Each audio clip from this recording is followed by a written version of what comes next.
I think that this camp, I'm wearing my foo camp as a shout out to the original camp around here, but the container camp I think is actually very timely, and I'm actually really excited to have kind of the leadoff slot here. I feel like I'm the leadoff hitter in the All-Star game. So let's get going. I am going to do as I do and take us back into the past a little bit. So if you're playing your Cantrillian computer history drinking game, you want to be sure that your cup is full here as we go back in the past. And I want to go back to kind of the prehistory of containers and look back at the last bubble. Boom. Back in the late 1990s, we had these three-tier architectures, internet scale architectures, scale-out architectures. These are we called service-oriented architectures, model-viewed controllers. We called them a bunch of different things. But we had these three-tier architectures. You had a data tier, a controller tier, a view tier. And then we had the AJAX HTTP REST revolution of the mid-2000s after the apocalyptic nuclear winter, which, if you may be too young to remember, don't worry, winter is coming. But the kind of the nuclear winter of the early 2000s, and we had the rise of AJAX, worst acronym of all time. It should be, I think, a war crime to have an acronym in which one of the letters is a conjunction and the other is an abbreviation. But it sounds great. Asynchronous JavaScript and XML. And a bunch of us, certainly like me, waded in to actually develop these kind of web services and in the mid-2000s and discovered something very perplexing, namely that JavaScript is actually a real language. Oh my God, and you have these kind of dirty feelings, and then you're very conflicted, and then you just kind of embrace it, and you're out and proud, and I love JavaScript, and you don't have a problem with it. But so we kind of had this revolution in the mid-2000s, and it led to some broader architectural questioning, which is, namely, why are we restricting HTTP to the web?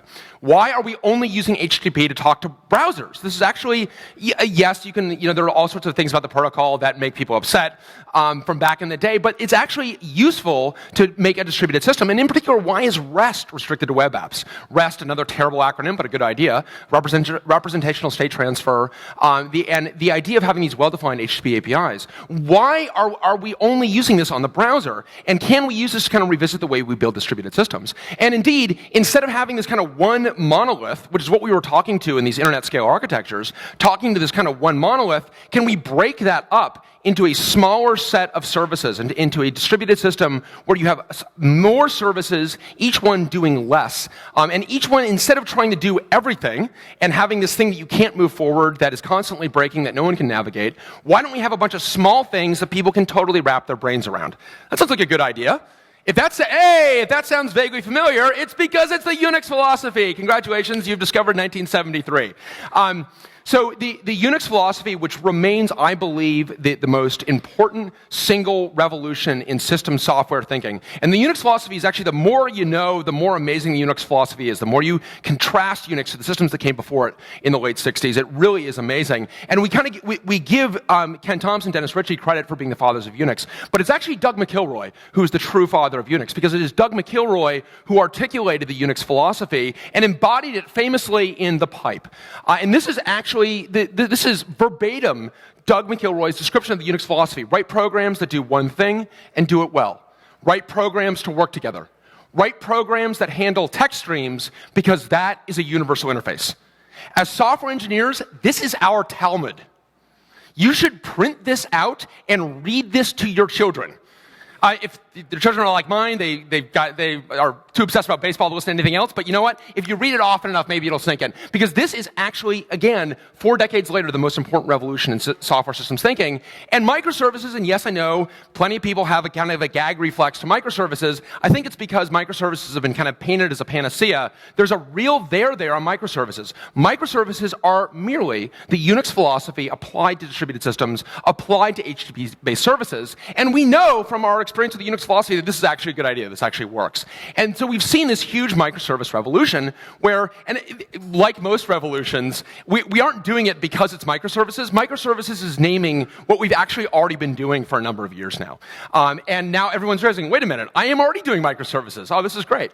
And we are now doing this en masse. And we are now replacing these monoliths with these much smaller services. And of course, the question is, from my perspective, what are the ramifications for this on infrastructure? Well, microservices are small. They're tautologically small.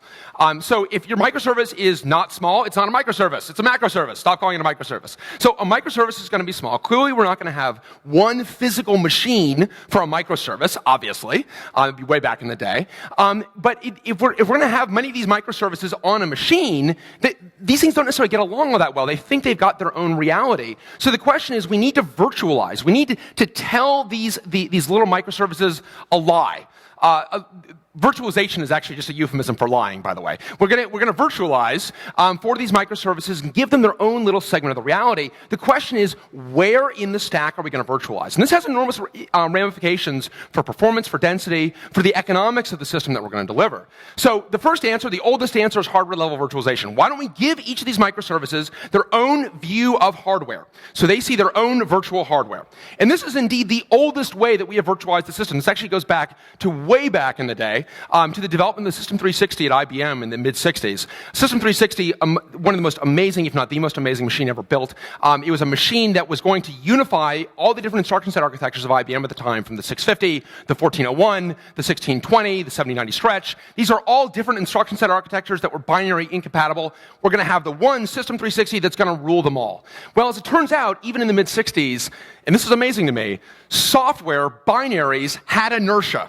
And the one true ISA to rule them all, people weren't so into that. Like, I have to rewrite my software. Like, yeah, you've got to rewrite your software, but who cares about that? You get this beautiful, shiny hardware. Not so into that. And into this gap, actually, where IBM was essentially insisting that people rewrite their apps for the 360, into this gap comes Honeywell. And Honeywell realized on their H200 machine that they could actually emulate the 1401, which is a very, very popular machine. So they came up with a software that looked and smelled like the 1401. A 1401 app didn't realize that it was running on an H200. The name of the software is great. It's called the Liberator. I so miss the Cold War, when we could name things. We could name an ICBM the Liberator, and it made sense. So the Liberator allowed you to run your software, and of course that took off. IBM realized, oh, wait a minute, actually, okay, there's a there, and they added 1401 virtualization to the 360, and then that was carried all the way forward. So this is extremely important for running these legacy apps. But there is a real cost to this, because the abstraction is really, really low in the stack. And when you actually want to get many, many tenants on this thing, that underlying piece of software, which today we call a hypervisor, can't really see up into those apps. It doesn't know what they're actually doing. So it doesn't know how much DRAM you're actually using. Your VM asks for a gig of DRAM and only uses 500 megs. The rest of that 500 megs goes to global warming, basically. Just heats the atmosphere. And you multiply that out, and you get this gross inefficiency. And let alone, then you got that, you want to do I.O. from this thing. If you want to do I.O. from way up, you've got an app that's sitting on top of a guest operating system that's sitting on top of a hypervisor. It's a long, long way to a spindle or to a network device from way, way up there. So there are a lot of reasons not to do it this way. Wait, well, okay, that's fine, but I'm not running any 1401. No, you're not.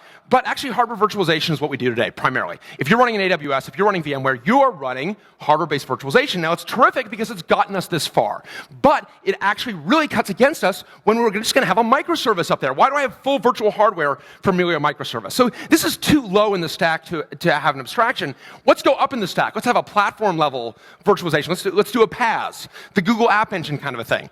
This is great. Developers love it. It's kind of candy for developers. But like candy's not actually good for you, right? And so your developers eat all the candy, and then I'm sick to my stomach. It's like, that's because you ate all the candy.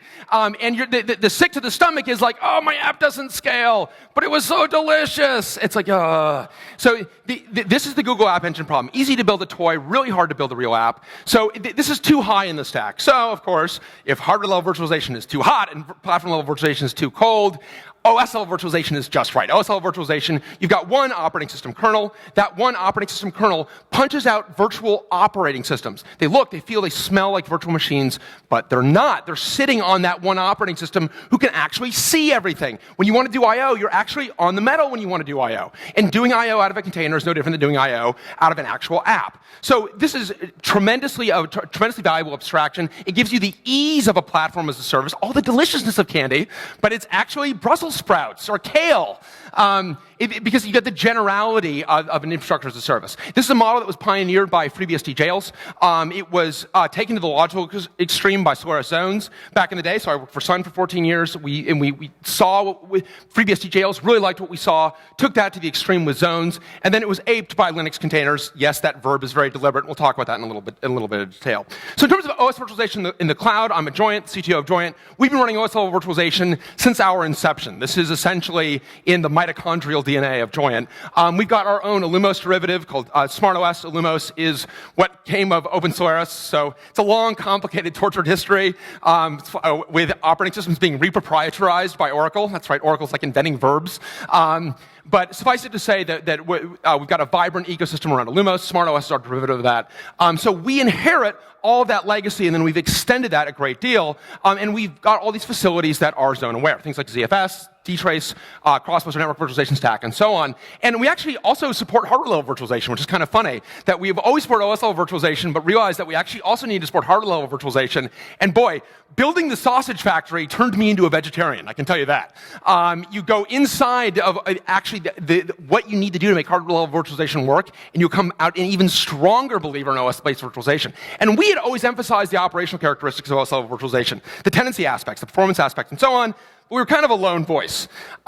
And so, meanwhile, in PaaS land, containers were actually a very useful building block for building a PaaS, and a bunch of PaaSes were built in terms of OS containers, and in particular one, .cloud, foreshadowing, .cloud built their stack using containers, and people, like most PaaSes, it was economically suffering, but people were very interested in the orchestration software that was actually delivering these containers, and of course, .cloud was born. .cloud was born at exactly 2 minutes in this video, this YouTube video from 2013, when .cloud actually open sourced Docker, and it took off. And we've seen a real Docker revolution. Because what Docker has done is it's actually connected to the developers, not to we were always kind of connecting to the operators and making it better infrastructure.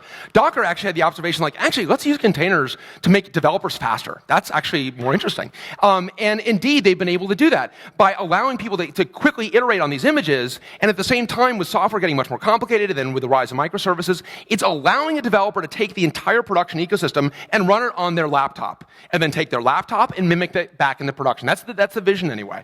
And you can layer these images. I can borrow yours. I can add things to it. And I'm taking this operational intelligence and I'm actually putting it into my software stack. This is a big, big deal. And indeed, I've been known to say that, and I don't mean this literally, by the way, but Docker will do to apt what apt did to tar. And in that, we still have tar, we still have CPIO, but we like to use a higher level abstraction around packaging. We're still going to have that, but we're actually going to use Docker to, I think, we use Docker and containers to actually move stuff around into production and development. So in terms of the challenges of Docker, which I think a lot of us know the advantages of Docker, what are the challenges of Docker? Well, they're actually largely around all those operational aspects, security, network virtualization, persistence, and that's actually home base for us. In fact, these concerns are so real that people are running OS containers in VMs. Don't do this. God is angry that you're doing this. That you're actually, it's like, God's like, what the hell? I dropped containers there a while ago, and I had some other work to do, and I just came back, and what the hell is this? It's like, God, please don't be angry. Please don't be angry. Please don't be, getting angry. We don't want to. Let's not make God angry. So when we run containers in hardware virtual machines, why are we doing this? We're doing this because of security, because of network virtualization, because of other things that actually hardware VMs actually have solved very well. Now, meanwhile, over on us, from our perspective, SmartOS, we've actually solved these problems a long time ago. We've been running. Everyone's like, well, people are just running containers in production. Actually, we've been doing it for a long time. Internet-facing production, script kiddie-facing production. So we've been there for a long time. So the question was, can we somehow deploy Docker containers as SmartOS zones? Well, there's an obvious problem. It's like, it's not Linux.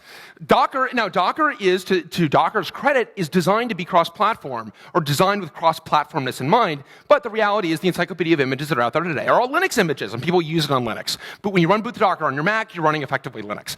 So it's very Linux-centric, which is not a problem. That's not a value judgment. So we could port Docker to SmartOS, but the reality is those encyclopedia of images are going to be forever Linux-based. They're going to be Linux binaries.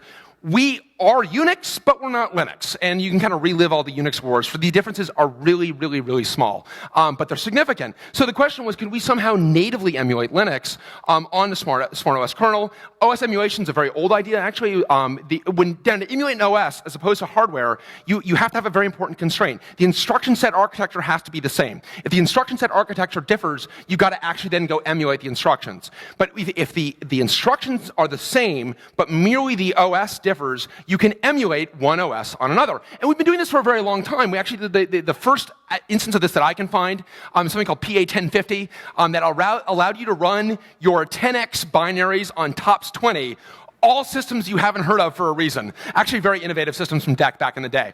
But this idea has been around for a long time. We actually did it originally at Sun for Linux. We developed something called the L-expanded zones, but the effort just kind of fizzled for a bunch of reasons.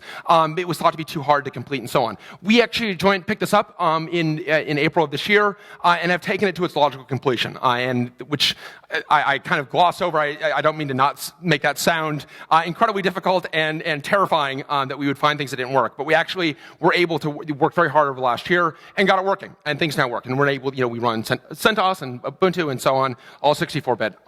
And that's working well. In fact, it's working so well that this is the XFCE. I guess that's a thing. I don't even know what that is. Plus Firefox, plus Skype, running on Ubuntu 14.04 directly on SmartOS. And notice the native dtrace running in the terminal. One of the things about this is that you get, because you're running your Linux binaries on a SmartOS kernel, you have dtrace, you have ZFS. They're all sitting there. You actually have the best of all worlds, and you still, again, have all your binaries. And so we're like, wow, this seems like a pretty big deal. Like, I don't know, we're excited about this. Turns out people are really excited about this. Like, okay, all right, we're inventing swear words from someone I don't even know. Holy shitballs, fine. Can we name the product that? It's like, nah, let's not name the product that. I'm like, okay. So unfortunately, what I call a working title, holy shitballs. So all right, we had the binaries down, and the next question is the provisioning. So we can execute Linux binaries, we can execute Linux by having a system call table on top of a SmartOS kernel. How do we actually deal with provisioning? Well, here we had an issue because the Docker is a little bit goofy in that you've got one program that's both a client and a server. So we went into Docker and we're like, okay, let's go in here with a baseball bat and let's see how we can make Docker the program work on SmartOS, and we discovered that there were a lot of embedded Linux systems that were going to make it difficult. Also, for us, that has to run in the control plane of the cloud, and running in the control plane, you can delete our company. So we're kind of not so interested in downloading something from the internet and running it. Like, oh, a curl pipe to bash, run on control plane of company.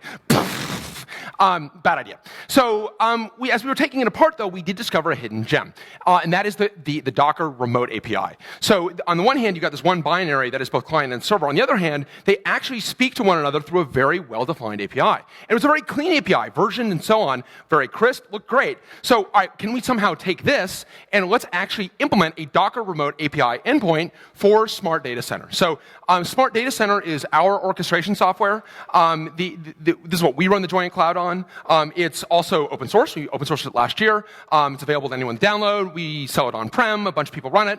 I can't name customers, but it includes a Fortune 1 customer that run the stuff on-prem. So it's serious software. We run it in production. A lot of people run it in production. Can we add a Docker remote API endpoint to SDC? Here's a little view of SDC, what we now call microservices. We didn't even know it. We didn't even know we were microservice-based, a bunch of core services. Could we implement a Docker remote API for SDC? And that's effectively what we did, or what we were exploring, but there was going to be a major issue here. If we implemented a Docker remote API endpoint for SDC, what it would mean is that when you do a Docker PS, it would virtualize the Docker host, and you would see your containers across the entire data center, not on a particular virtual machine. So are people going to be okay with that? Because that's definitely different. So we're kind of talking to people who are using Docker, like, hey, are you going to be okay if when you do a Docker PS, that Docker host is virtualized across the entire DC, so your containers across the whole DC? They're like, where is that? I want that. It's like, okay, is that a yes? Is that a yes, I'm okay with it? It's like, I want that now. I'm like, okay, that's to beat it up, or because you actually want it. As it turns out, people actually like that. They actually like the idea, and the more we kind of realize this, of course, that when you're running this Docker host abstraction and then containers on top of that, as you go to scale that out, there's this other layer of fat that you've got to manage, that these Docker hosts that don't add much value. So for us, we eliminate that, or rather we virtualize it, and we have that up at the head node, and when you do Docker PS, you see your containers across the entire DC. Now, there's some challenges to doing that, and we can, if you're curious, we can talk afterwards about some of the nitty-gritties about getting volumes from to work and so on, and there are a lot of challenges there, but we were able to overcome all those. Then by doing this, we also leveraging our virtual networking. So we've got true virtual networking. We've done VXLAN-based networking, and it allows you to actually have a different IP stack for every Docker container. You have a true IP stack. So we're not taking all of the random components in the networking infrastructure and virtualizing it and forcing you to manage it. You actually get a true in-kernel IP stack, which has a lot of advantages. So to put it all together, we launched Triton on March 24th. Triton, son of Poseidon, half man, half fish, kind of like the hybrid thing, best of all worlds. And it's Greek, so no one can trademark it.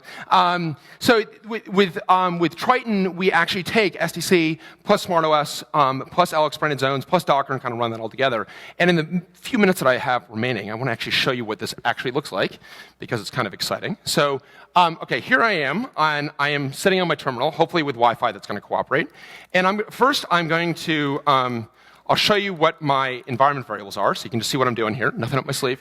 What's that? Big? Even? Okay, I'm going to go bigger, but now I'm going to start to... I love you, Docker, but please, things were meant to fit in 80 columns for a reason, because I have to be very wide here to show you something. So I'm going to run a Docker... We'll run Docker info. Hopefully people can see that.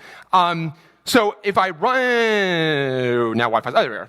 So I run Docker info. What we've actually done is we have talked to our data center in the East Coast, and we've talked to that entire DC. So we've talked to the head node on that DC that is now telling us a whole series of lies. It's like, oh, what kernel version are you? Like, what do you want? I'm 3.12.0.1. That, fine. At one point they asked, like, what Go version are you? I'm like, I'm in Node. I'm written in Node. What do I say? Just say something.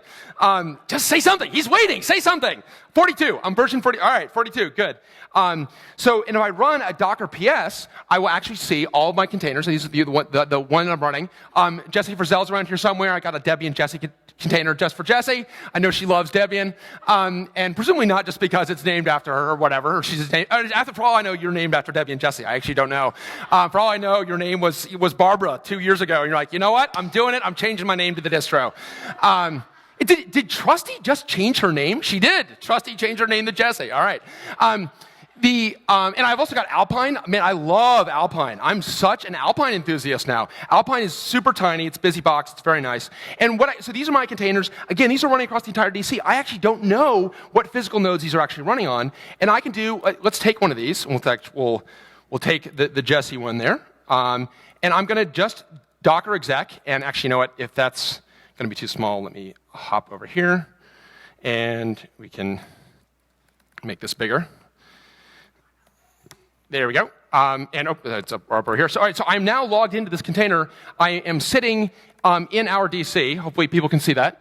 And so if you see uname, we now report virtual instead of fake because people found fake disturbing. Okay, how about virtual? Oh, virtual. Phew. Virtual. Okay, yeah, you're virtual, dude. But this is Linux. So if I look at CPU info, whatever, I'm in Linux.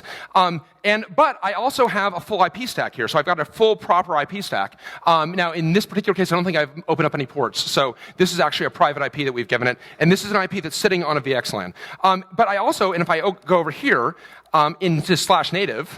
I have taken everything that is in SmartOS is actually in this zone as /native.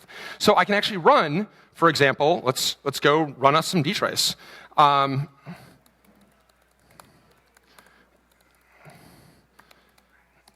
Yep, and hold on, as I am typing in the East Coast, unfortunately, it's a little hard. But so what I instrumented here is every Linux system call, entry point, aggregated by profunc. That's all the system calls that are happening in this container. And if I go over here and, whatever, do some things, I will see, when I Control-C this, I will see these are all the Linux system calls that we're actually executing in that container. So, and you've got and obviously I'm out of time, but you've got the full power of dtrace here. You can go upstack and so on. But it's not just dtrace, it's also ZFS. It's also, you're getting the industrial proven substrate that is zones. It is actually production safe. It is designed to be production safe. And I think that's the real difference. It's like we were actually not designed to simply run workloads or to aggregate workloads. We were actually designed to run containers in production. We were designed for internet-facing production loads. And we're really excited about all the momentum for Docker. And we feel that we can actually get to the best of all worlds. And the best of all worlds to us is a great Docker ecosystem, an exploding Docker ecosystem, a container ecosystem, ecosystem, but one that can actually run on a trusted substrate that is SmartOS. Thank you very much.